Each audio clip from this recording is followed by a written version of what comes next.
didn't have either.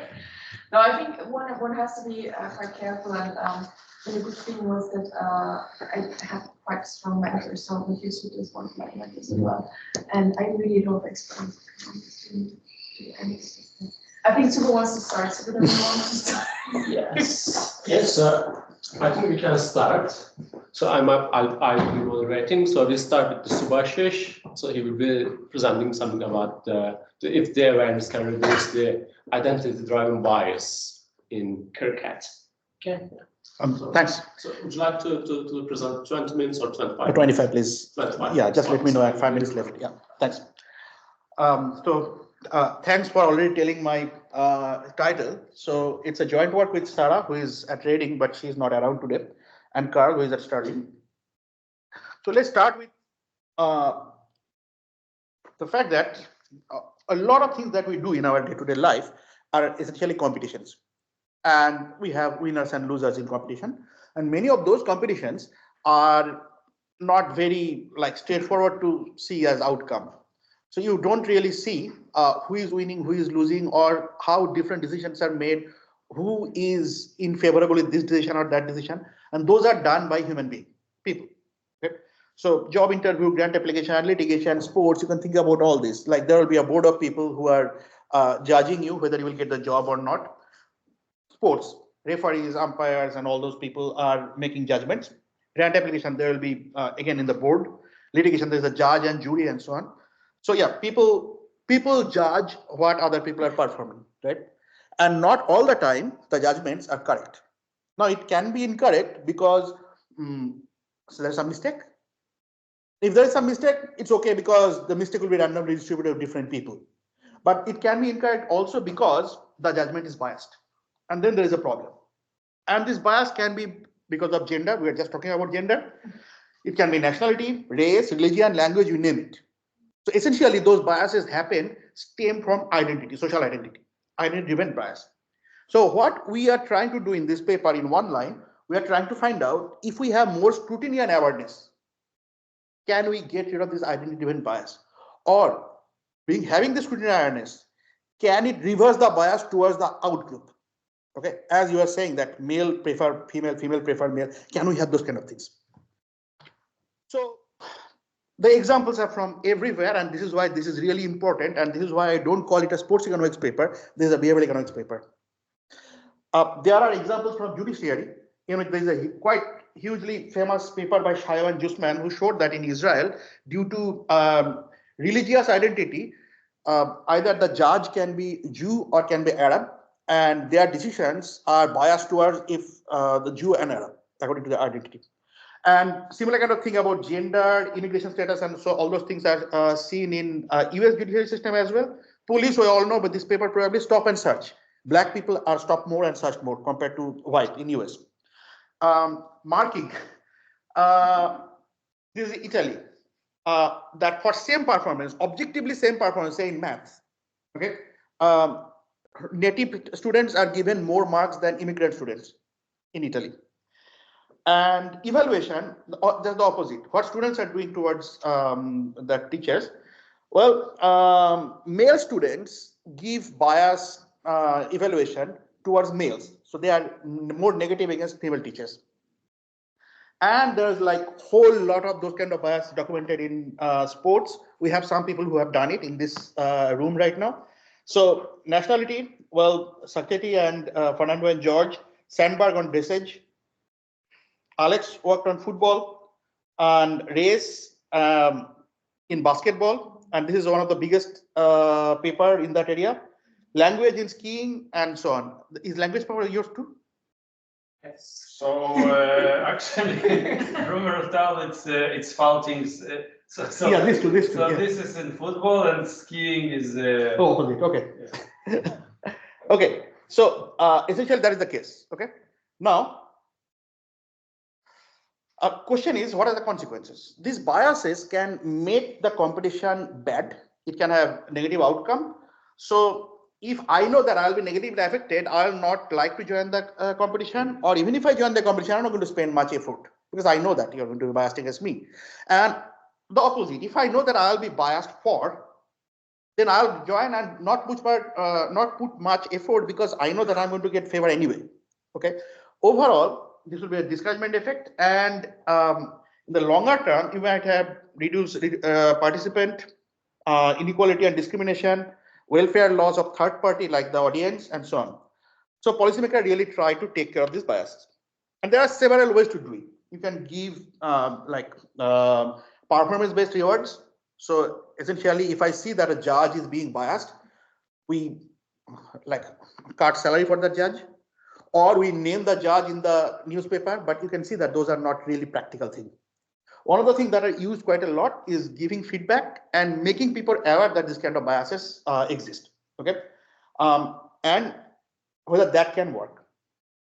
So there are many ways to detect this kind of biases, and there's a literature on that. Well, Shah and Judgement also did further study on the same area. However, specifically Alesina, Boring and Philip and Mengel, they showed that giving this kind of feedback actually reduces the bias. However, and those are experiments with very short-term effect, like they do it in the class. Public awareness and scrutiny eliminated racial bias in basketball. That is also another quite well known. But there was no change or rules or regulation. It's just there was just like outrage in the media and so on, and then it showed that this is what happened. What we do is a bit different. We look at that. We talk about that. Okay, there is already existing bias that we know and then because of that bias, the referees were changed. The people who make the decision, that was changed. And then as a natural experiment, those people came back and we check whether the bias came back or not. Okay. In specific, in on-field cricket, there were evidence that there were team bias. Consequently, the home umpires, in cricket, what happens is one country goes to another country and they play. Okay. And the home country, which is host country, they used to have their own umpire playing. Umpires are the referees for cricket. Now, there was evidence because of that they were kicked out and neutral umpires came, but because of COVID, for temporarily home umpires came back. So we are trying to see, because of this was already quite known and there was more scrutiny, and I'll talk about that, whether these have some effect. Okay, what do we find? We find that there is no return of home bias. Essentially, awareness and further scrutiny were able to get rid of this kind of identity defense bias. Instead, what we find is overcompensating behavior. There was some home advantage in cricket before pandemic, before the home umpires came back, but it's quite well known. Like it's like home advantage for any sport. Cricket also had that. That was gone, and especially the difficult decision that came to the umpires, it went against their own home country. So what we say here, if I cannot finish, yes, it is possible for awareness and scrutiny to get rid of the in-group bias, but you have to be careful. You might get out-group bias for the judges. So may I know, is there anybody who does not know cricket? Does not? Okay, then what I'm going to do, I'm going to quickly go through like 5 minutes. I'll go through what cricket is and so on, basics. Okay, so cricket is a bat and ball game. Between two teams, 11 players each. It has different forms.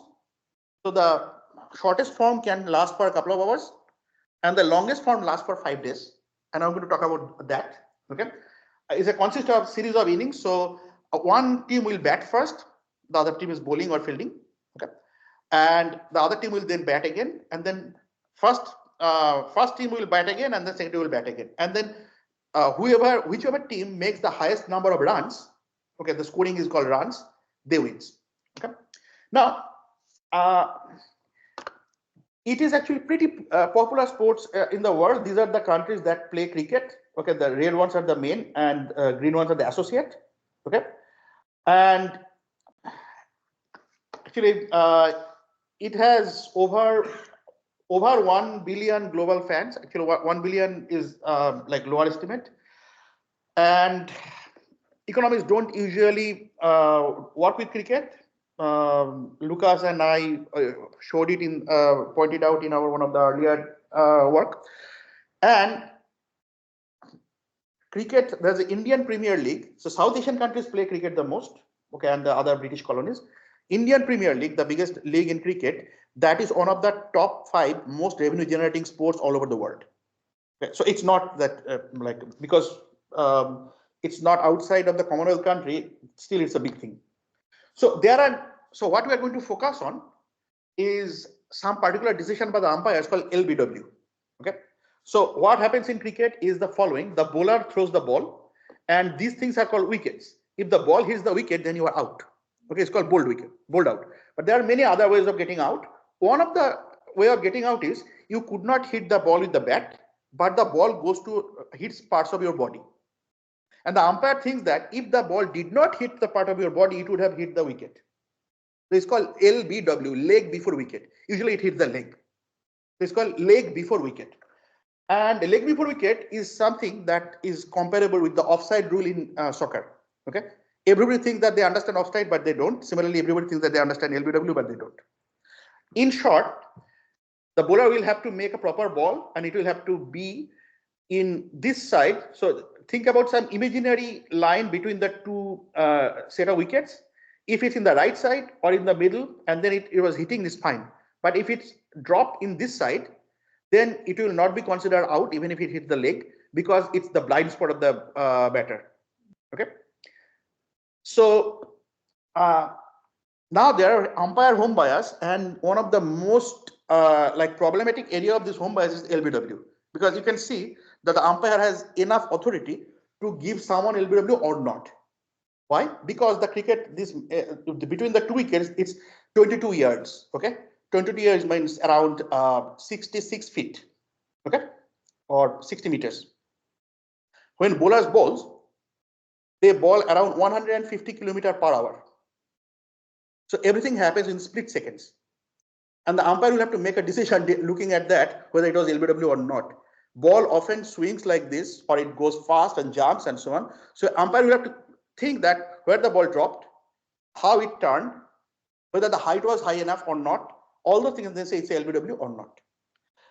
As a result, when in the olden days there was to be 2 on-field umpire, and there are people, the umpires of the same nationality of the host country used to be doing this until 1994. There are claims and example of a bias.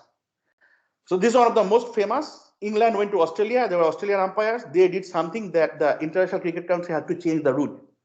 Okay, they were giving like everything for Australia, but not for England. India and Pakistan, 1978. India was about to win a match, and Pakistani umpire started. One of the things that you are not allowed to do is when the bowler is bowling, if you bowl too much this side, then batter can never get it right. So it's not a fair ball.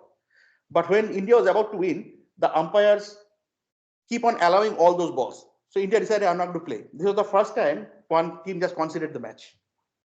West Indies, New Zealand. Well, this is one of the big controversies. New Zealand umpires were so biased.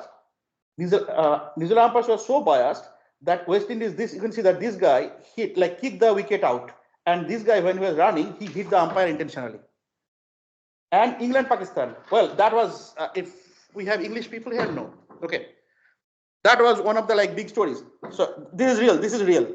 Cricket is real. So this umpire Shakur Rana, he was not giving LBW at all against Pakistan. Okay. So England was visiting Pakistan.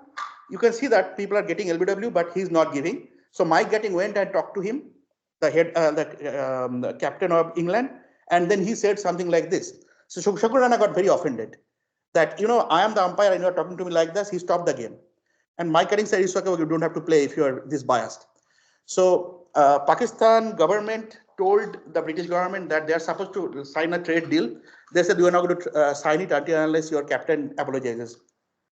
So by night, the Prime Minister called up the manager of cricket team and asked the captain to apologize. He apologized, the game started, the trade deal was signed.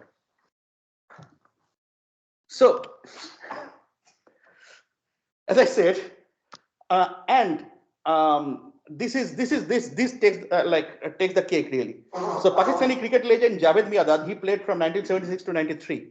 94 is the time when neutral umpires started coming. Okay, before that, as I said, only the host countries used to have their own umpires. And this controversial LBW, okay, just see this. When he was playing in Pakistan, Pakistani umpires give him LBW in his career only 11% of the times. Okay. If he goes anywhere else, but not in India, he gets LBW 22% of the times. But he went to India with Indian umpires. He got LBW 42% of the times. Okay. So essentially, in 1994, Indian International Cricket Council brought one neutral and one host umpire. And from 2002, there are only 2 neutral umpires to get rid of all this bias. And incidentally, these 2 papers showed that, yes, bringing one neutral umpire reduced this kind of bias in LBW quite a lot. And from 2002, there is no bias anymore because it's neutral umpire. They don't care about the LBW for their own country. That's good. And then there was technology in cricket. Well, they started using technology like VAR in football. Cricket has DRS.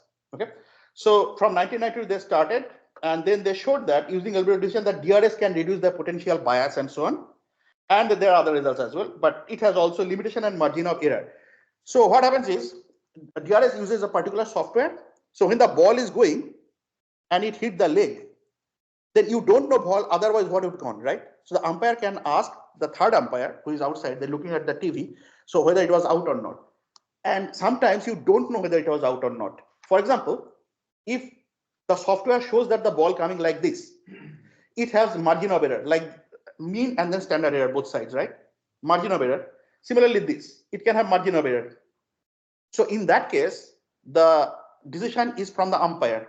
It's called umpire's call. Umpire standing in the ground probably gave out, and then it went to third umpire. Third umpire said that, well, the software cannot say anything, so it will stay as umpire's call, whatever the umpire said. Okay. For example, here, this looks like it should be out, but the software said not out. This looks like it should not be out, software said out. Okay, because it has margin of error. So we are going to exploit those things in our data. So in June 2020, some interim regulation came because of the COVID. Okay, so every team can take 2 unsuccessful DRS. So they added one more, and then they were returned to 2 home umpires. Because of COVID, there was restriction in travel. So home umpires came back, and it allows a natural experiment to test whether this kind of awareness of existing home bias will prevent return of such a bias. This is first. Second, well, as I said, for baseball or basketball, where we saw there's racial bias and so on, there was no change in rule or anything. It just happened because of media exploration, right? But we are trying to check whether bringing them back, whether it has an effect or not. And there are some matches played behind closed doors, some with crowds. So what we can do? We can do difference in difference. Check whether this like home advantage is going away because of crowd is going away or not. Those. Okay. So there's what we do essentially. We try to look.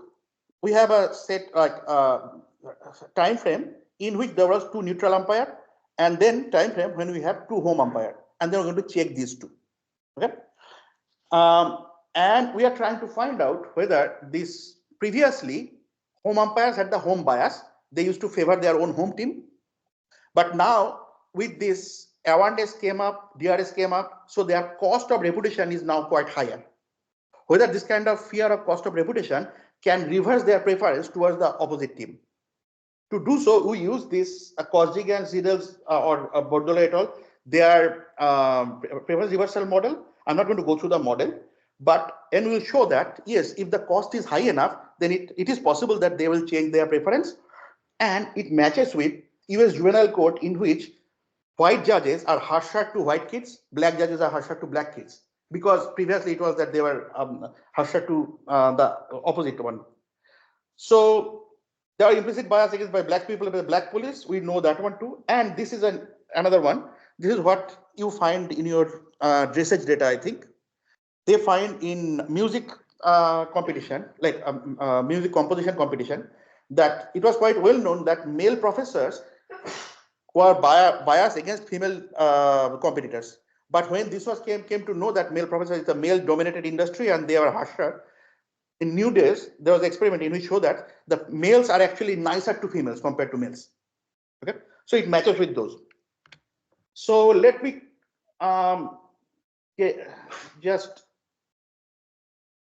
so essentially what we are saying is, before awareness was here, decision of favoring home requires a condition, and after post awareness, decision of favoring away, both can simultaneously hold if we have high enough reputation cost. Okay, so that's essentially this model is saying from there. So given this discussion, we point the first home advantage was reduced in the pandemic.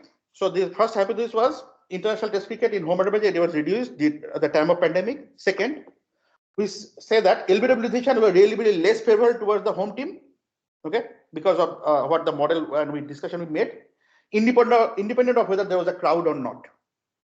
And third, home team receives relatively more umpires call. Essentially, umpires call, remember, is the decision which is very marginal. Okay. So our model says that umpires will never make a decision against their own team either. If it's like, if you can see that it's completely out, but you are saying not out, or if it's completely not out, you are saying out, that's not going to happen. What is going to happen is when you don't know, but you feel like you have a reputation cost, then you just don't take risk, give decision for the away team. That is what is going to happen. And this is second hypothesis 2.2 is saying that. Okay. And this is our timeline. Well, this is historical. 87-7 test cricket starts. There are a lot of umpire bias. 1994, one neutral umpire comes. 2002, two neutral umpire comes. People have shown that it worked. There was a DRS rule that changed in November 2017. So it doesn't make sense for us to take data from here. We start data from here. Until March 2020, when it was pre-pandemic with no home umpire. And then from July until March 2022, there were 2 home umpires. So this is our data, okay, pre-pandemic and time of pandemic. Now, we collected data from 3 sources. Scorecard data from Cricket Archive, we need to pay to get the data. DRS and umpire decision from ESPN Cricinfo, we essentially got the data and married these 2 data. And whether matches played behind closed door or not from International Cricket Council website. So yeah, these are what we got. 153 test matches. Remember, 153, but there are 2 teams playing twice, and each of them can have 10 different wickets. I mean, 10 times they can get LBW. So 153 times 4 times 10 is possible different outcome we can get for LBW. Okay. Where are the home and away distribution is there, but we take care of this. In some cases, people played more. Some cases, people played less. We wait for those in our regression and so. So, as it is our hypothesis, we are looking at probability of home win. Okay, we use LPM for that one. Probability of home win, it should go down. Number of LBWs, we use Poisson. And we think that change in number of LBW, like difference in number of LBW should go down. And DR7 and umpires call should go up for home team. These 3 we thought, okay. And we use dynamic yellow to capture relative strength. And we use venue fixed effect. Unlike country fixed effect, we use venue fixed effect because the way cricket is played, the pitch, the weather, those things matter a lot. So a big country like India or Australia, if you're playing in one center versus one center, it can be very different. So use venue fixed effect. And we also control for combined umpire experience for each match. These are the variables. So yes. 5 minutes? In 2 minutes, yeah. Okay, sure. So let's get rid of the variable description. Let's just go here. Okay. So this shows in pre-pandemic, this was the percentage of home win. Okay. And at the pandemic, this is the percentage of home win. Okay. Pre-pandemic, home team used to get 1.28 LBW per innings. Okay. 1.28, and then away team used to 1.6. You know, getting LBW means getting out, means it's bad. So home team used to have an advantage and it's significant. Okay. When we take difference in difference, pandemic, post-pandemic, and then a crowd or no crowd and so on, we see that difference go just the opposite. Okay, the effect of LBW. And let's just go here. This is the first we done LPM. We see that with pandemic, the probability that home team wins, that goes down. and it's not because of crowd. So there must be something is going on. This shows that it's not because of crowd. Okay, and then we try to look at number of LBW and number of umpires call, those two. Okay, and you can see that the number of LBW is changing and changing in favor of the away team, not home team. Okay, yeah, this will show. So we run program. This is without reviews. This is the when home team is batting. You see that the number of W is going down with pandemic also. Now, when you do that closed door or crowd, this LBW is going down overall. However, with home team, when home team is playing with crowd, the number of LBWs is higher, which means compared to when it was not pandemic, home team is playing and in front of crowd, then they are getting more LBW. Okay, which means now the umpires are shifting their bias, if there is any, towards the home team. Now, what we looked at is there bias, and if it's bias happening, is it happening because they are being biased or they are just being risk averse because of the very narrow decisions? Well, is the second one. When we look at overturned decision and it goes for umpire's call, then it turns out that, well, umpire's call are coming for home teams more, okay, for when they are taking batting review. So home team is asking for batting review means home team got some LBW and they are saying, I don't think I'm LBW. So let's go for decision review system. Decision review system said that we don't know, it's very marginal, but umpire already gave out, so they are out.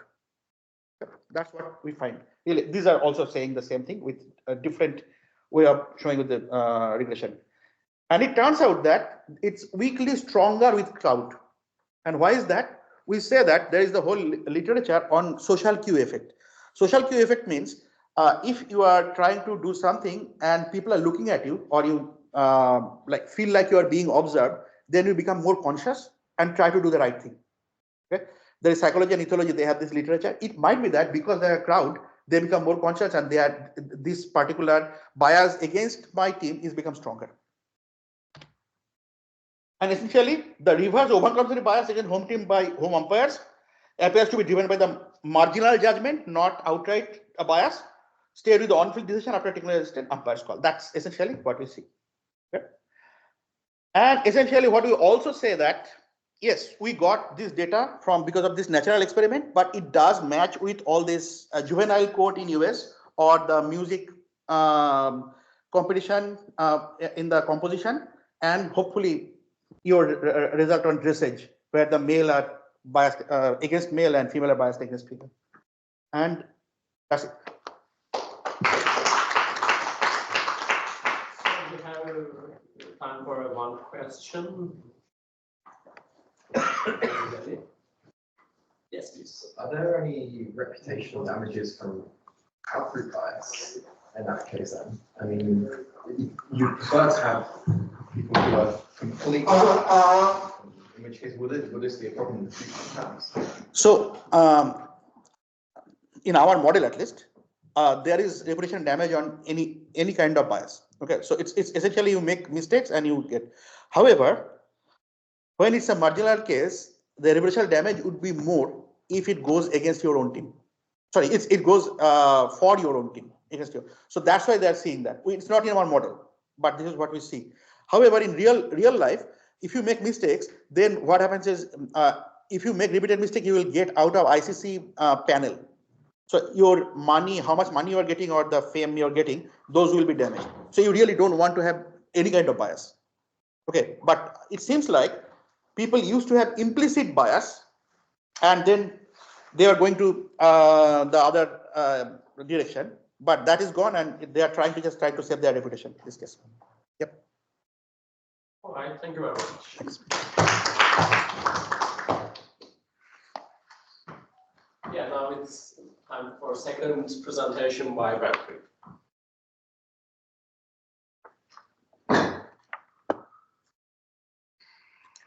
So thanks a lot for joining.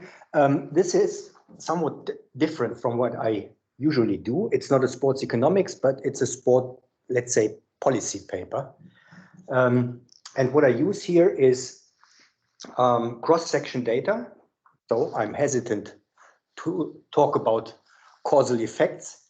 It was initially assembled by Laura Ogeles, a former PhD student of mine, and this project would not have been possible without the support of Nikolaus Risch. Nikolaus was for 12 years the president of the University of Paderborn, and for 7 years I had the privilege of working together with him as a vice president. Nikolaus is a retired chemistry professor on the one hand, and at the same time, he is on the board of the German University Sports Association, Allgemeiner Deutscher Hochschulsportverband. And in that function, he opened doors to elite athletes to us. So elite athletes are in our data set oversampled, and deliberately so, because we hardly know anything about elite athletes who are students at the same time. And we are not talking about money sports. There are no football players, no basketball players, no tennis players in that data set. It's student athletes who compete at the so-called university games that are held every 2 years, I think, in winter sports as well as in summer sports. And this is part 1 of a series of 2 papers. I will present the second one tomorrow. And today we are interested in the academic performance and salary expectations of, as we call them, couch potatoes, recreational and elite athletes. The use of the term couch potatoes has been criticized heavily. Some people consider it pejorative, some people consider it even worse. But if you have a suggestion on how to make that less insulting, I'm happy to listen to you. So sport participation is usually considered a leisure activity contributing to individuals' physical as well as mental health.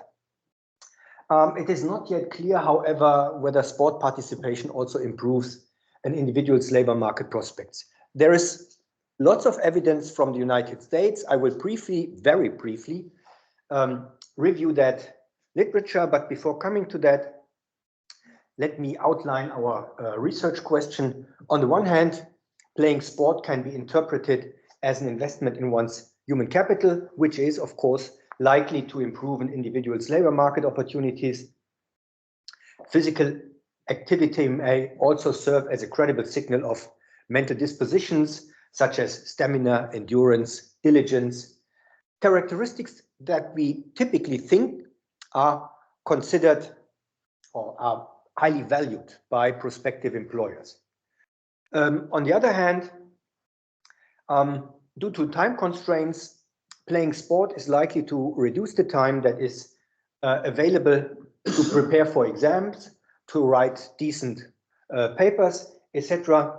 And therefore, it's not yet clear whether physical activity has a positive or a negative effect on students' academic performance as well as their salary expectations. To test these competing hypotheses, we use a large sample with detailed information on exactly 4,682 students attending 24 German universities and universities of applied sciences to answer 3 different yet closely related questions. How do the university grades differ between these 3 groups of students? Does the time required to complete the respective academic degree differ between these 3 groups? And finally, do salary expectations differ? One of the early studies from the US, Bernd et al., find that former student athletes earn 11 to 12 years after graduation between 4 and 15% more after controlling for the individual's cognitive ability. A more recent publication by James Heckman and co-author find in one data set that males who were college athletes earn in their mid-20s approximately 12% more than those former fellow students who did not do college sport And for females, they find an even larger pay premium of around 18%. When they try to replicate their findings with a second large data set, they completely fail to do so for women. So what they can only say is that for former male athletes, there's a significant pay premium. For women, the evidence is far less conclusive. A large number of older studies originating from the 1970s and 1980s mostly find that student athletes are poorly prepared for and largely uninterested in academia, and that they come to college mainly to advance their athletic careers instead of their academic careers. But this is due mostly to the concentration on the money-making sports, basketball and football. However, since the introduction of Title X in the United States, elite universities playing NCAA Division I sports have to offer the same number of stipends to female track and field athletes than they offer to male football players in order to level the playing field when it comes to the funding of different sports. And what these studies also find is that the negative impact of athletic involvement on the academic performance of students athletes is basically concentrated in the season when the sport is being played. So outside the season of being sport, these athletes are typically able to produce far better grades, suggesting that it is indeed a time allocation problem. If you're traveling, if you're playing, if you are recovering, if you're spending time in physiotherapy, it's difficult to learn for the next exam. There are, to the best of my knowledge, our knowledge, only 3 studies from European countries. Pfeiffer and Cornelissen, old paper already, find that the probability of obtaining a university degree as opposed to a vocational qualification or no qualification at all, is increased due to exercising sport by 5 percentage points for both men and women. Storm and Eske have a far better data set than Cornelissen and Pfeiffer, because they can compare the academic performance of Danish elite athletes that have been selected for enrollment in Team Denmark's Youth Dual Career Program with the performance of equally old non-athletes over a period of 10 years. And they find clear evidence that the former, the elite athletes, do much better in high school. And finally, Munoz Bulon, I hope I pronounced that correctly, use a large sample of students enrolled at a Spanish elite university, and they follow these students over their entire time at the university. That would never be possible in Germany, to combine academic performance data with sports participation for data protection reasons. And they find that regular organized physical activity leads to a significantly better academic performance. So student athletes are found to be about 1/10 of a standard deviation in the final grade better than observationally similar non-athletes. Given the concentration of grades at the upper end of the grade spectrum, 1/10 of a standard deviation is not only statistically significant, but also economically highly relevant. From an economic point of view, we consider 3 different concepts as being relevant to explain observable differences between these 3 groups of students. First, human capital theory. Second, simple time allocation model. And finally, signaling theory. I think I don't have to run through these concepts in this audience, but I have to do that when talking to sports people. I presented that paper last week in Lausanne in the Institute of Sports Sciences, and there are training specialists, there were sports sociologists, sport historians, and they consider these concepts cynical anyway. People do not invest in developing skills. No, they are intrinsically motivated, etc., etc. So I jumped this. but I can perhaps add one point. When it comes to signaling theory, next week we will start a field experiment with manipulated CVs where we change 3 personal characteristics: the gender of the applicant, whether the applicant has spent a semester abroad, and whether the applicant is an elite athlete. And that's the tricky thing, because if you receive an application, you will certainly try to find that person on LinkedIn or so. So we have already developed fictitious LinkedIn accounts. And we have selected sports that are not that familiar. So the young man does fencing, and the young woman plays badminton. And we say in their CVs, I'm a promising young athlete in Germany. That means C-Kader, that means the 3rd division in elite sport funding. And you will not be surprised to find very little information about these people in the internet. So, and apart from that, everything that should be done in this kind of field experiments, I think we have realized that.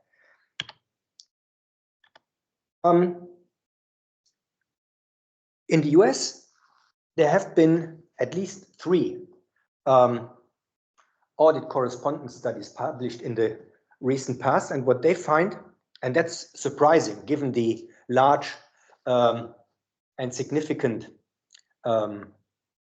pay premiums, listing collegiate athletics has no impact on employer callbacks or interview requests in none of these 3 studies.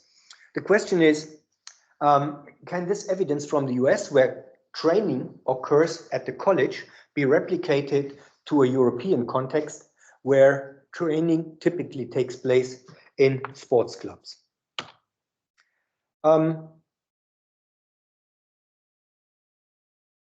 Clearly, using cross-section data is problematic if it comes to the identification of causal effects.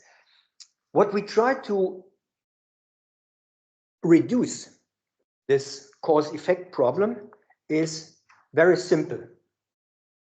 We do not estimate an instrumental variables model. Why? Elite athletes self-select into universities where the training facilities for their particular sport are likely to be good. So that means the usual instruments will not work in our context. What we do instead is we include in the motivational variables, we include motivational variables in the earnings function to hold constant the motivation and the discipline that inspires athletes. So we adopt this latter approach by using a validated short version of the so-called Big 5 personality inventory. I'll come to that version in a second. Here you see how these universities and universities of applied sciences are distributed across the country. So from far northeast to far southwest, everything's included. And the green places are colleges of applied sciences and or universities of applied sciences, and the red dots are universities. The response rates vary from one place to another, but in the end, we come up with 4,682 completed questionnaires. How do we operationalize couch potatoes, recreation, and elite athletes? Very simple. We have. You might want to use bookworms instead of couch potatoes. Pardon? Bookworm. Bookworm. Bookworm. Mostly these kids play computer games.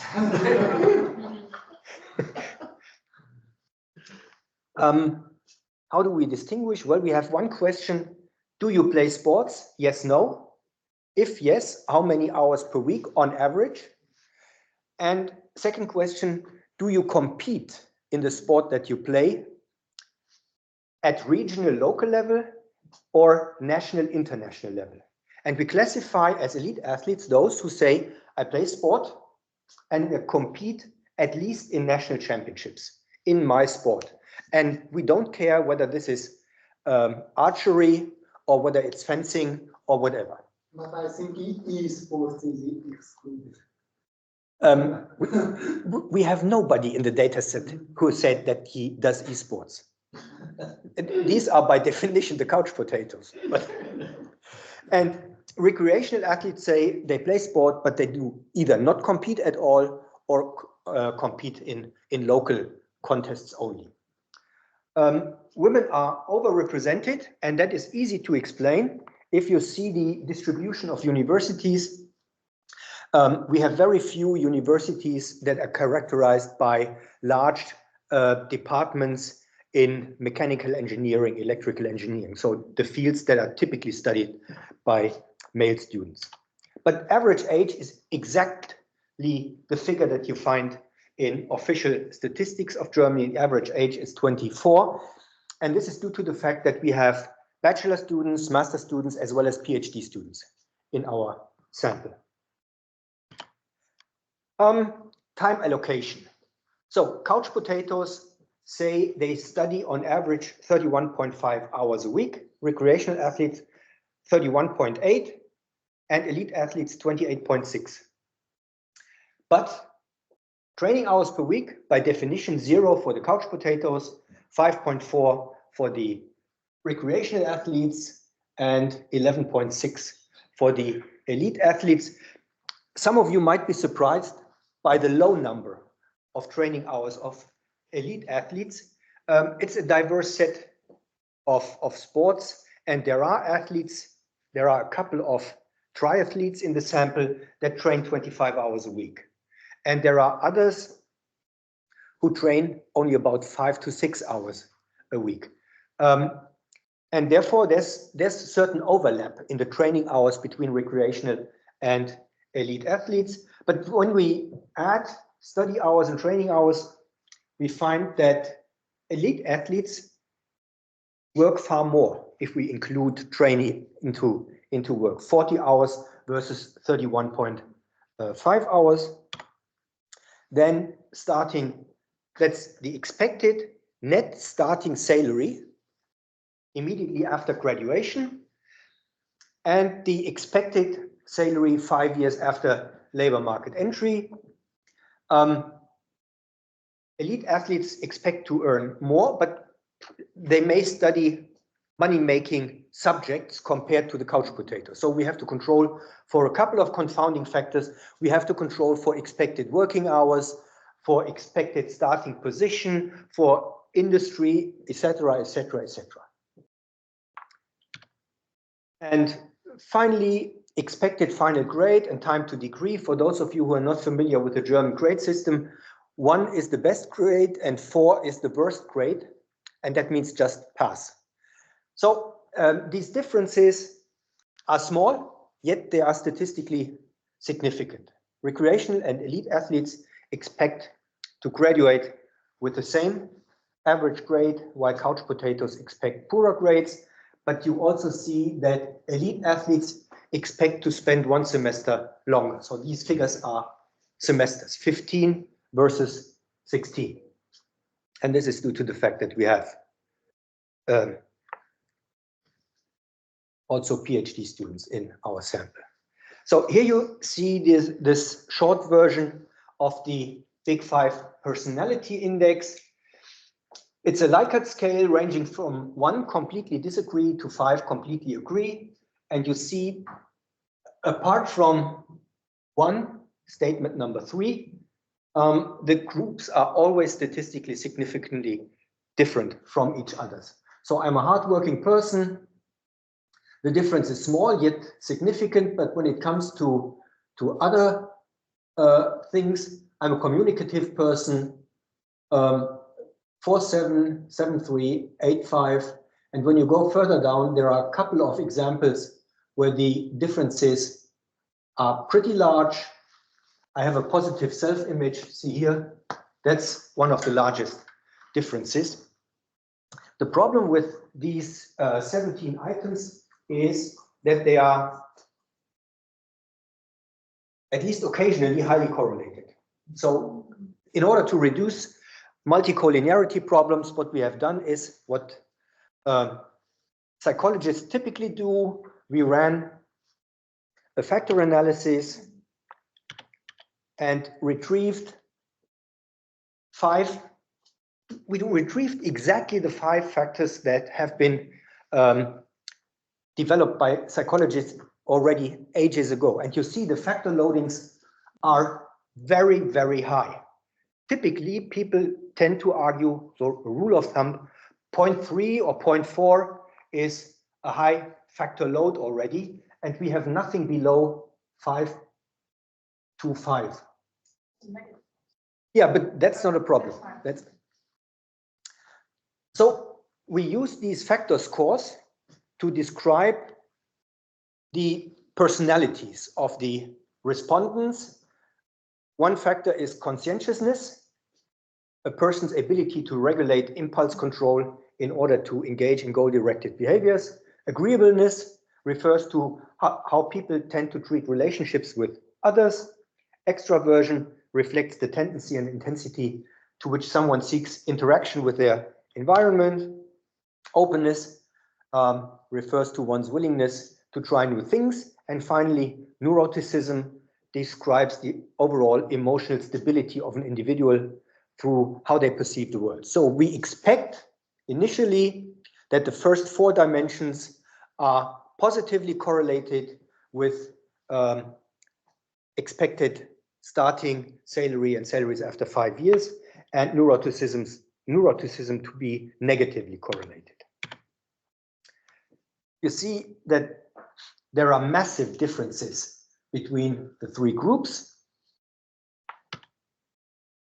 When we further distinguish between men and women and then the 3 types of students, we see that male and female elite athletes score much higher than all the other groups on extraversion, score higher on openness. At least the female elite athletes score higher on conscientiousness. Elite athletes score particularly low on neuroticism, and they do not score as low as others on agreeableness. Here you see the results of our first estimation. I hope you can still read that. In model 1 and model 3, we only estimate the impact of being a recreational or an elite athlete on salary expectations, controlling for gender, delay. Delay is a dummy. You are behind schedule or not. Study hours per week, training hours per week, whether the person has studied abroad, age and age square. And I do not display the coefficients for family status dummies, field of study dummies, degree dummies, education of father and education of mother.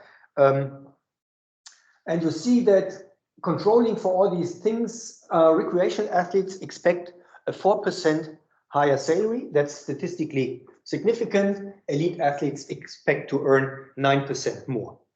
And once we control for personality differences, the magnitude of these two coefficients is slightly reduced, but it remains statistically significant. So now 3% versus 7%.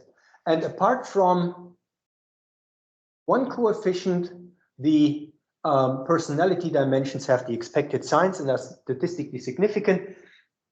To our surprise, this has a negative correlation with starting salaries. We were surprised, but once we had a closer look at the literature, we found that other people had the same result. Why? Agreeableness is somewhat opposite to career orientation. And therefore, it's not that surprising if you think about it for a moment. And then salary 5 years later, 3%, 6%. But now, once we control for personality differences, the significance of the physical activity dummies disappears completely. But now the effect of the personality differences is larger than when you look at the starting salaries. Second set of models, total time to degree and expected final grade. Elite athletes expect to study 1 semester longer, and they expect to finish with significantly better grades. So the average grade in the entire sample was 2.17, and they expect to finish 0.17 better. So that's a massive effect. It's not only statistically significant, that is really, really a large effect.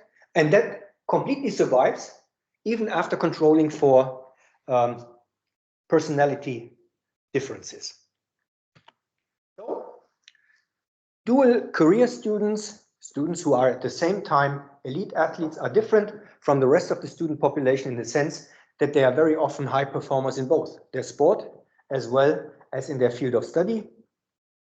And our argument is universities as well as politicians should consider offering scholarships and financial aid to them to foster their academic careers.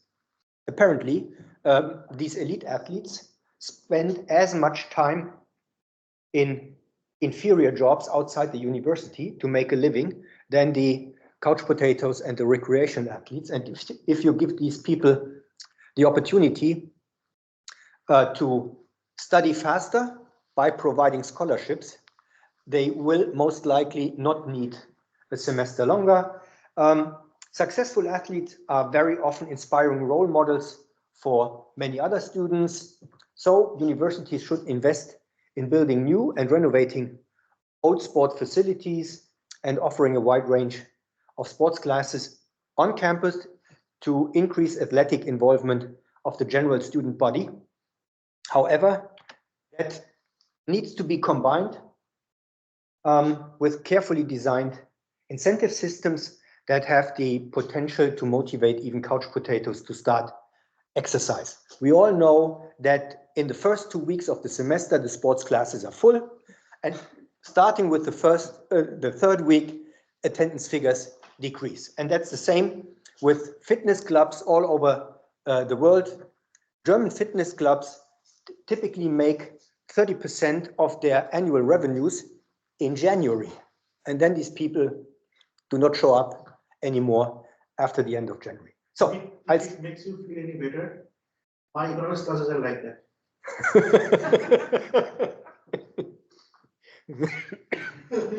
Okay, what can I say? Thanks a lot for listening. I'm looking forward to your comments and suggestions.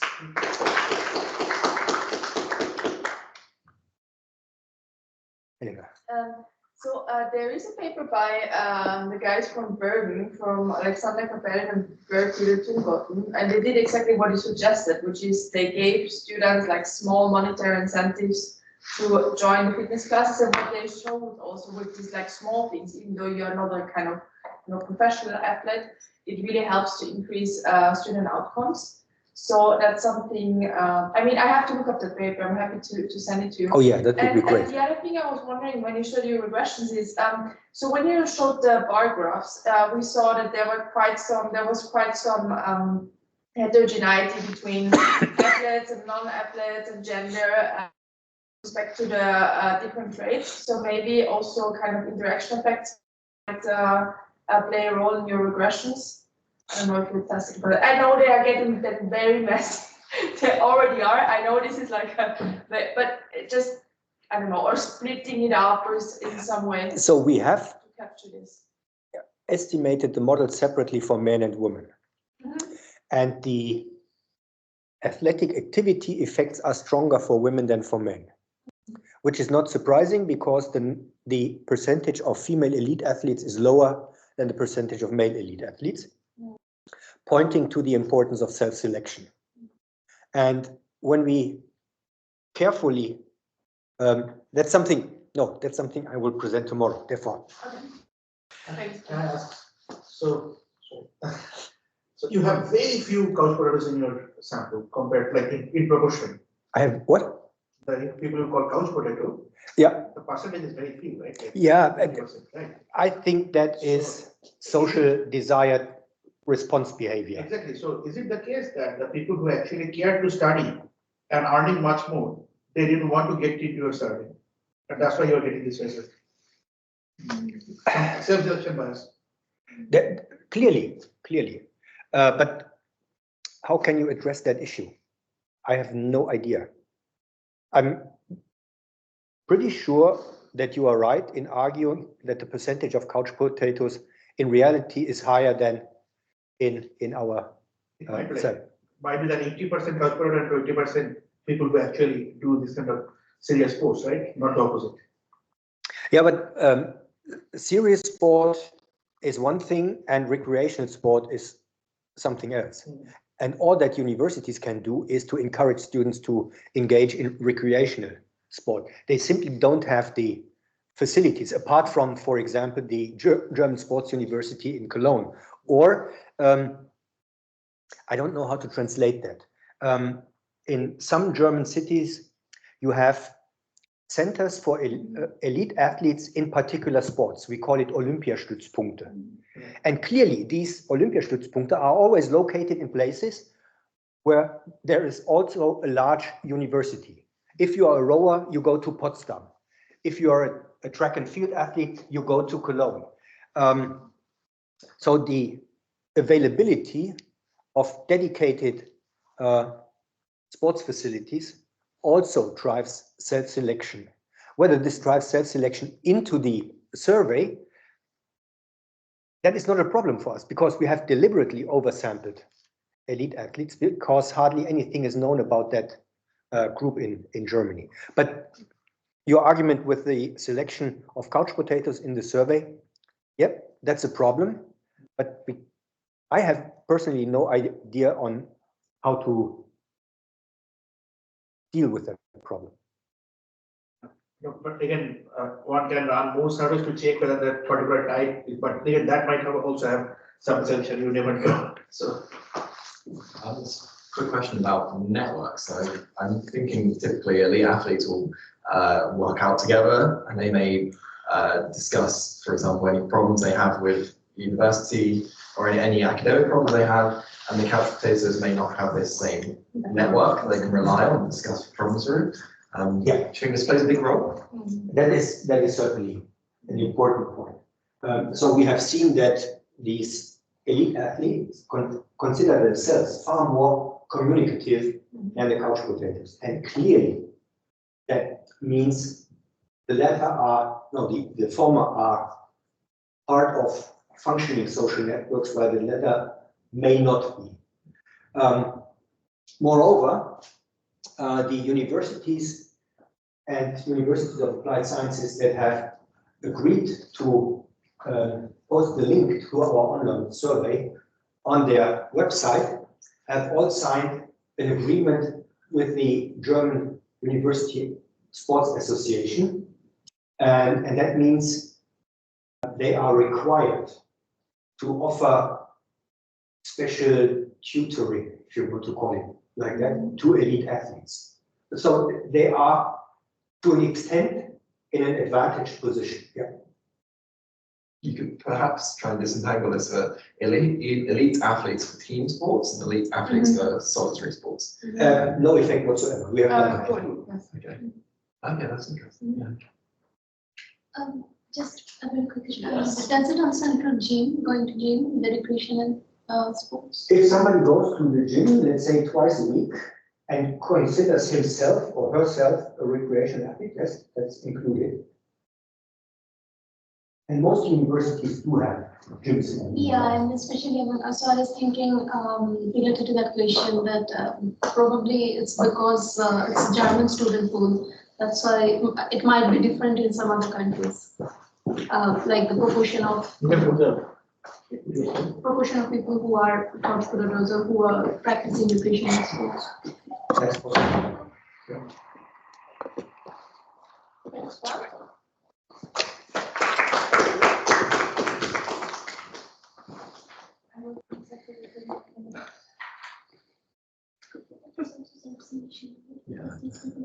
Control L, yeah.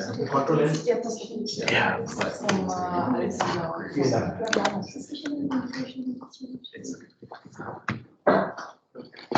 Control L. Yeah.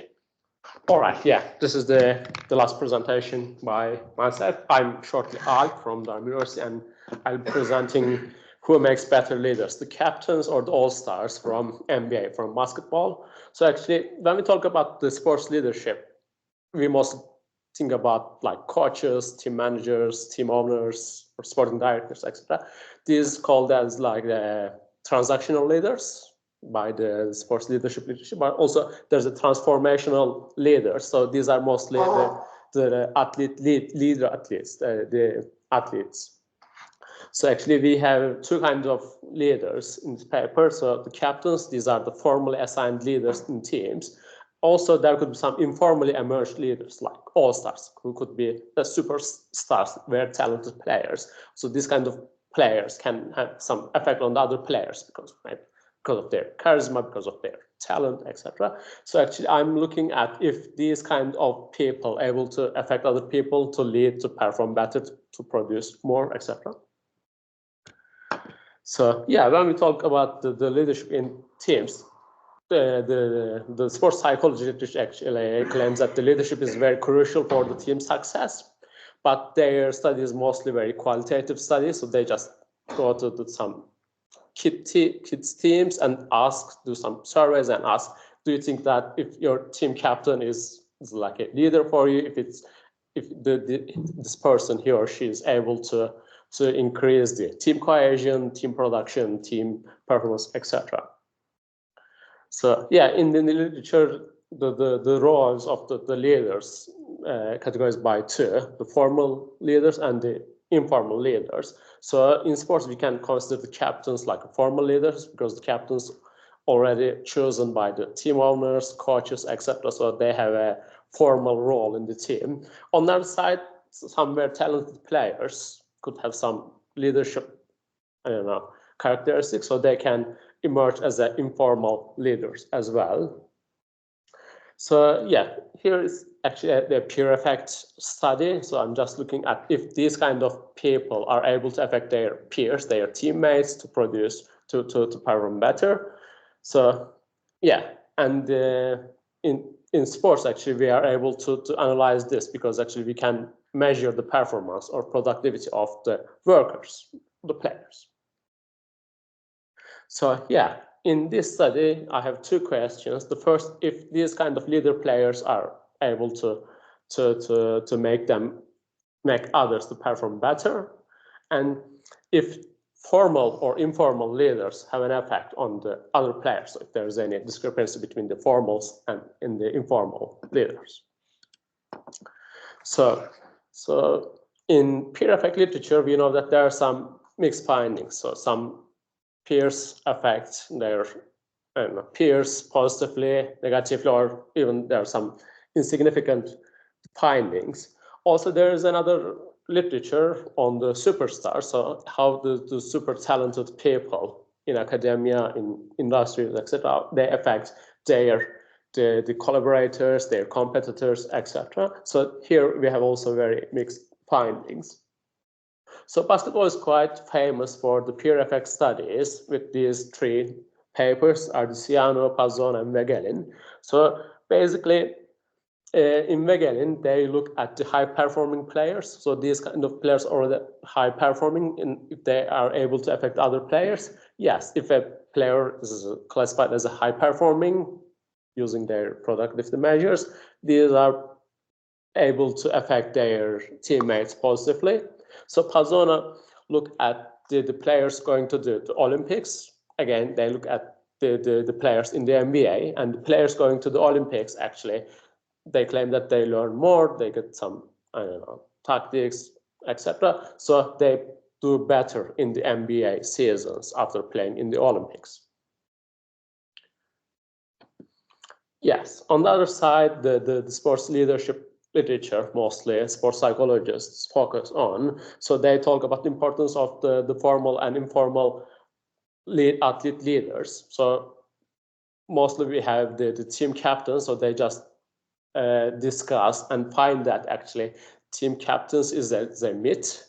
So they just look at the players and then they see that the team captains assigned by the team owners or the coaches has no effect on the team cohesion, team performance perceived by the other players in the teams. And there is no quantitative study in this. So in the study, I use play-by-play data from NBA in the last 20 years, from 2000 to 2021.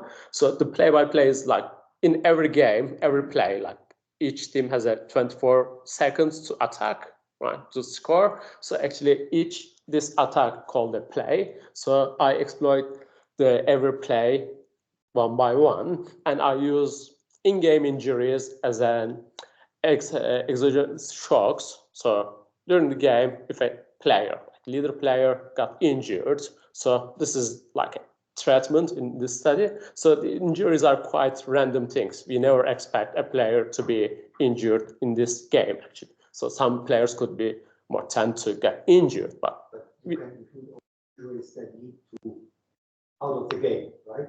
Yes, exactly. A player might be injured and nevertheless continue playing because he is considered the leader. Exactly. Yes, that could be the case as well. So I just look at the injuries that take the player out and never show up in that game again. Also, I look at the 6 fouls. In NBA, if a player commits 6 fouls in the game, so he will be out because of committing too much fouls.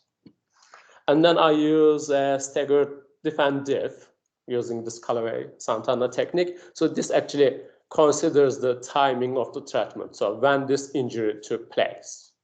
So, you know, an injury in the beginning of the game could have a different effect than an injury happened in the last seconds, maybe. So actually the previous studies use canonical defend diff, which just neglect the timing of the injury. So maybe they're just overestimating or underestimating the effect. But when we consider at the timing, we use the staggered defend diff. So for the productivity measurement, I use the real plus minus of ESPN. So plus minus is basically, so in the basketball, there are unlimited number of substitutions. So a player can go in and go off anytime when the game stops. So the plus minus just measures the difference between score of team A and team B when the player is in the game. So it just neglects the other score differences when the player is out or substitute. And actually, ESPN provides this real plus minus for at the end of the game only. So you know that what would be the contribution of that player to the team productivity at the end of the game. But actually, this is a very simple thing to calculate. So if the player is on the pitch, what would be the score difference? So that would be the real plus minus of that player, considering which players play on the pitch in both team A and team B. So by using a machine learning technique called long short-term memory networks, I predict the real plus minus of every player at every gameplay. Also, I got the shot locations, so 2 pointers, 3 pointers location from the ESPN website. Then I use it if the absence of the leader players, injury of the players or the 6th fall out, affect the shoot locations of the teams. So this is yeah. Can you go to the previous slide? Yeah. Yeah, so why did you stop at 2021? Well, actually, I started this study in 2022. Okay. Yes. Sorry. Yeah, actually, and then the COVID took place, and during the COVID, actually, matches played in a neutral area in Orlando. So actually, the games. But you have some dummy for that, right? Like COVID time. Actually, yeah, exactly. Yeah, but that was my yeah. Do you have something separating COVID? That was my question. Yeah. You have, okay. Yeah. So yeah, this is the, sorry about this. So actually I have two different data sets. One is the match level data set. So actually one observation for each match, and the one other data set is the one observation for each play in the play-by-play data. So yeah, in this one we have the game-related statistics and the player-related statistics. So dummy variables if the player is an all-star player, is a captain, or both at the same time. A player could be captain and all-star player at the same time. And then some personal characteristics like age, height, weight, salary, experience. And then in this game, what would be how many minutes he played, what would be the real plus minus of the player, like how many assists, steals, blocks he did, etc., etc. Yeah, going freestyle, may I ask also a question here? Yeah, why not? So, would it be that someone is a leader who is not an all-star player and not the captain? No, No, by definition, yes. by your definition. By our definition, yeah. By your definition. Yes, Okay. yeah. And do captains change? So I would guess that, you know, at some point in the game, I'm injured, you're stepping in. No. Before the seasons, actually, the teams announce who would be their captains. And so then it's that, not like in football where, you know, No, I'm injured, no. I'm stepping out. So there are times where they play without the captain. exactly, yes, yes. There could be some team captain, but you could be substitute all the time, never plays, etc. So these are also possible. For example, there are some players in the roster for like 10 years, never play, but they think that this player is important for the team cohesion or for the trainings, etc. So these are such kind of situations as well. Yeah, by definition, I have two kind of leaders. The captains, the formal ones, and all-star ones, the informal ones. So first I check if these leaders are better than the other players. So if a player is both captain and all-star at the same time, these kind of players perform better than other players. Interestingly, the players who is only captain, they do worse than the non-leaders. So actually, in the other side, I would show that the both kind of leaders are able to affect other players positively. So maybe there could be some reverse causality because the captains are not chosen randomly, but actually there are some captains which hurt the team productivity or perform less or worse than the other players. And yeah, this is the main data set. So, what is the, so you are using fixed effect in the last, so why did the error difference become negative in the last model compared to second? So error difference, like, that's a very strange result, right? Yeah, so there's a little, yes. And it's also strange that the effect from captain only and also only change around quite substantially from column 1 and 2 and 3. So how can you explain that? The only consistent one I define is the both effect. So, well, in the third column, I use the team season and opponent season fixed effects. So probably because of that reason, so the elo difference. But elo difference, like reversing, that's like elo difference is essentially that like rank of in a team level or player level. A team level. Sorry. Team level, yeah. Team level, yeah. So team level elo difference is getting reversed. That's a bit really strange, right? No, once you control for team and opponent team fixed effect. Yes. So yeah, so I use the team season and opponent season fixed effects. So actually, these are already capturing the team quality, but also there could be some little differences in the team quality at that time because of maybe some injuries of other players. I don't know. My point was elo difference includes those. So once you include those, elo should go like. Not totally. Not totally, because the elo difference could be different from one game to another game. Okay. Right? Because it's already calculates the the previous games, Okay. but this the team season and opponent season doesn't. So because of that reason, yeah.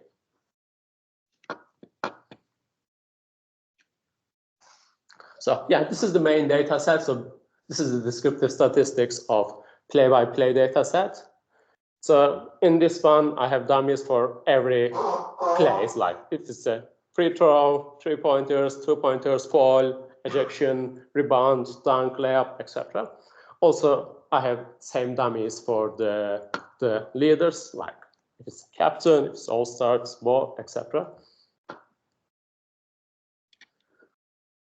Yeah, this is the distribution of the prediction of the real plus minus of ESPN and my prediction using this, the long short-term memory. So actually it's almost unique, although on this extreme corners there are slight differences which doesn't affect the at the end of things, because actually they're rounding up the values. So when we round up the values, actually we get the same things all the time.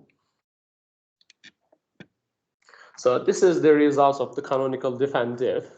So when we look at the treatment, which is the injury or the sixth fall out of the leader players. So when a player is both captain and leader, actually their effect is negative. So when they're taken out of the game, actually the productivity of other players. So every observation is here the productivity, real plus minus of the non-leaders, so goes down. But when it's the sixth fall, actually they have no effect. This could be because of the sixth fall is not a random shock. So actually they could expect that this player will be taken out. So the player committed the fifth fall, and then if he commits one more, so he will be taken out of the game. So the players know this, maybe this is a regular thing. So maybe the player committing sixth fall all the time, so tend to commit more falls. So the teams are ready to compensate his loss. So for the only all-star players and only captains, actually they have no effect on the performance of other players.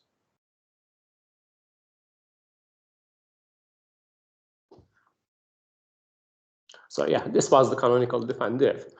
And this is the staggered diff and diff.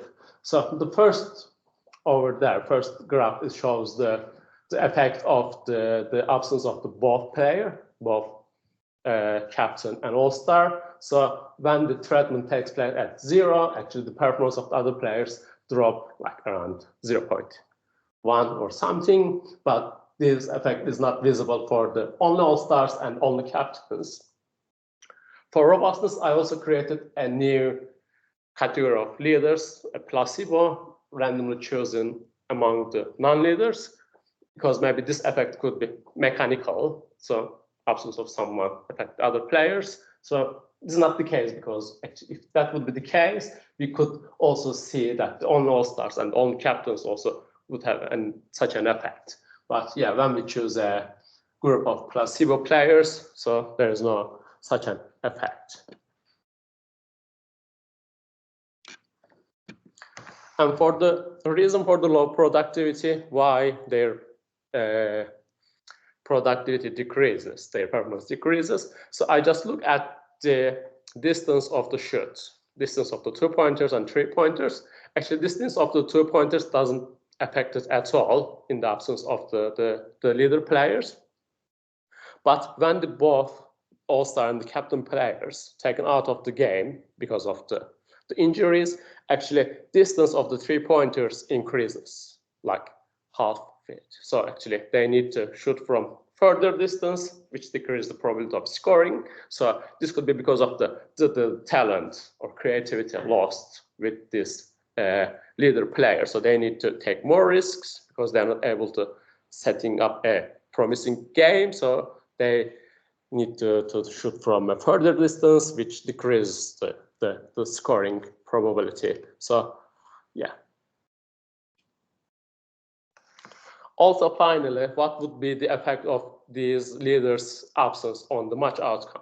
So, okay, they're gone, so the productivity decreased, but if their absence affects the match outcome, So according to that, if we lose the probability on winning the game, yes. So the first 3 columns show the score difference, team minus opponent team.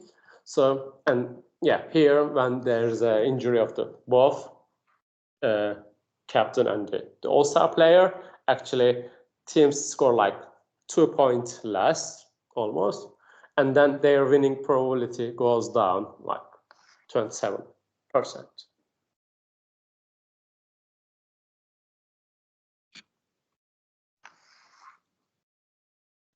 Yeah, so actually assigning a player as the captain doesn't mean he would be the leader of the team. So actually some characteristics like talent is also needed to be able to lead others to perform better, to produce more. And their absence is quite important for the teams because it's affects the total productivity and also the outcome. Yeah, reason for low productivity that was already proposed in the literature but never analyzed. Actually, the reason for the low productivity is the team, because of the lack of the talented player, they need to take more risks to be able to compensate the loss of that player. So because of that reason, they need to shoot from further distance as they are not able to create promising chances. So they end up with a low productivity, low scores. So yeah, also we see that some teams select their captains maybe randomly. So there are some captains who is doing actually worse than the non-leaders, and they have no real effect on the other players as well. But yeah, there are some team captains. Also on the other side, so expected absences because of the 6 points are compensated by the other players, other team members, because maybe they already know that this player will be out very soon, so they can prepare themselves accordingly, or the team develop some strategy beforehand, so their absence is not very affecting the overall team productivity. Yeah, that's it.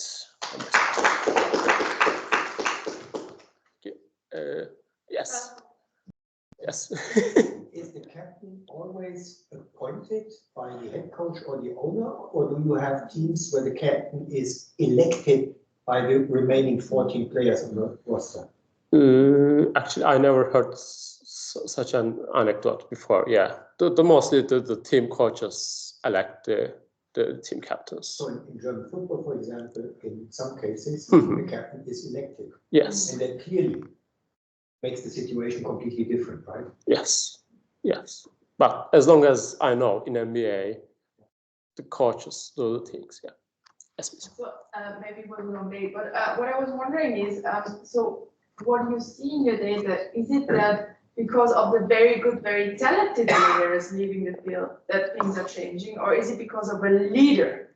Because a leader, I think in your setting, but please correct me if I'm wrong, is a very, very talented player. So what I try to understand is it about leadership, or is it about quality of the player, or is it a combination of both?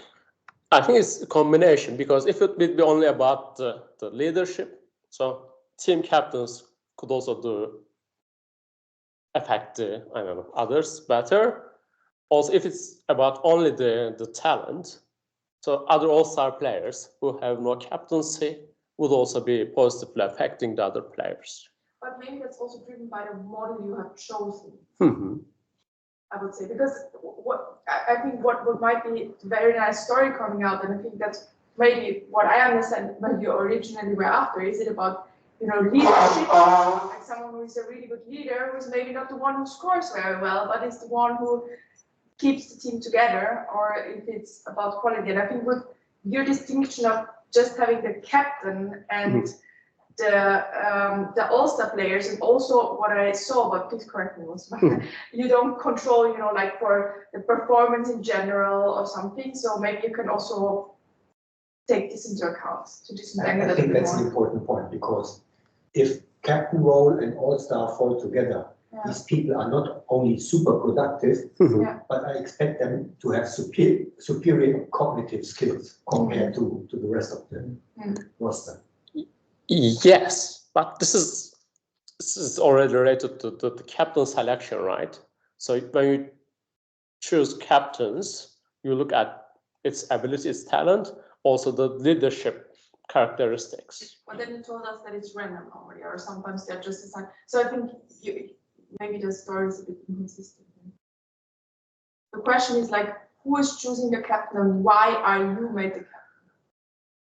Yes, exactly. Yes. So yeah, so there could be some reverse causality concerns. Yeah, I got this. Yeah, it's also my concern as well. But if that would be the case, so who would choose a non-all-star player as captain? Because that player is not very talented at all. But maybe he's a good leader. Yes. You can easily distinguish people who are appointed first time Mhm. to the captain's role from those who have been captain for 5 years or even longer, right? Oh, yeah, tenure as captain. I think that's, yeah. You have a long time, so. Yeah. Tenure as captain. Yeah.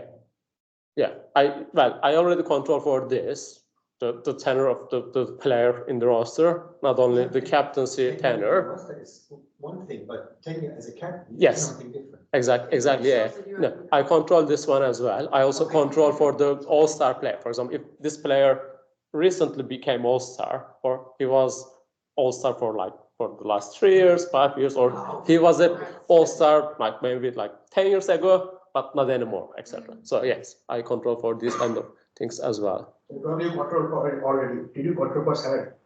Yes, sure, yeah.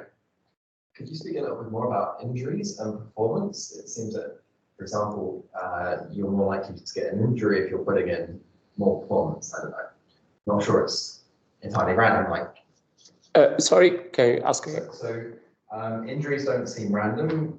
You're more likely to get an injury if you're exerting more efforts, or if you're trying to push yourself. Exactly. Could you talk a bit more about because you're taking it as random. Yes, actually, this is a usual application in the literature. Yes, yeah, that could be the case if a player just, I don't know, efforting more than his capacity. Yes, it could cause some injuries as well. Yeah. You could run probability of getting an injury based on some kind of performance. Yeah. You're absolutely right. Yes. Injury probabilities are certainly correlated with position on the court. And So- time played. Yes. Point guards are likely to have a higher injury probability than, for example, centers, right? Exactly. Yes. So yes, in the analysis, I already control for the player position fixed effect as well. And then when I look at the fixed effect, actually there's no differences between the positions. Okay. Not in terms of being probability of getting injured, but the probability of affecting the other players. Any other questions? Great, thank you.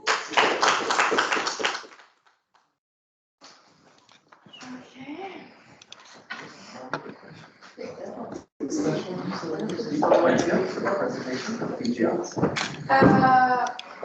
Ask me later or when I have my mobile phone. But I should be in Exeter, but I'm not. I don't know if No problem. nice presentation. Sorry for the comments. No, it's all right. Being very interesting. It's better to have questions. That's also true. See you later. Automatic course. I hate that.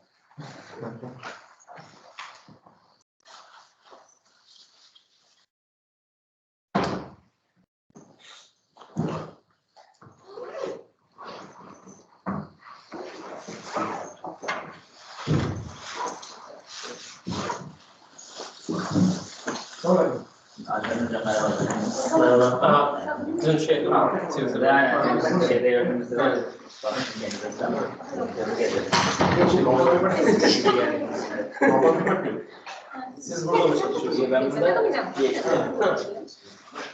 আমি তো পড়েওছি সব ফাইনালটা না I'm not sure if I need to turn this on. মানে আমি অনেক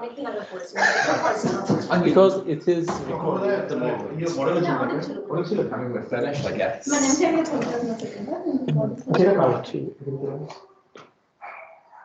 Let's stop presenting. Yes. Leave, then I guess leave. If I leave now, would it be stop recording? No,